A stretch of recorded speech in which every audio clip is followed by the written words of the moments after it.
आता हा एक प्रॉब्लेम आहे, याच्यामध्ये काय सांगितले, आजचा रेशो दिलाय आणि 5 वर्षानंतरचा एक रेशो दिलाय, तर त्यांचे पर्सेंटेजेस आपल्याला काढायचे. तर रेशो दिलाय म्हणजे सगळ्यात अगोदर कॉमन मल्टिपल. पहिल्यांदा अगोदर असते पहिले आपली कॉमन मल्टिपलची. कॉमन मल्टिपल आपण म्हणणार होतो एक्स. कॉमन मल्टिपल काय असणार आपला एक्स असणार आहे. मग अल्बर्टचा आजचा वय किती होईल 5x आणि सलीमचं किती होईल 9x, कारण रेशो 5:9 आहे. म्हणजे अल्बर्टचा अगोदर 5x येईल, नंतर सलीमचे 9x.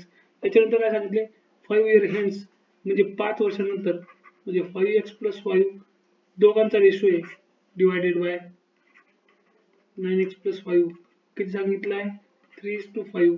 मग इथे काय करणार आपण तिरकस गुणाकार 5x + 5 = 3, 9x + 5 केला 25x + 25 = 27x + 15. हा इकडे घेऊन टाकू, 25 या साईडला आला हा मायनस होऊन जाईल आणि हा 15 इकडे काय होईल मायनस होऊन जाईल.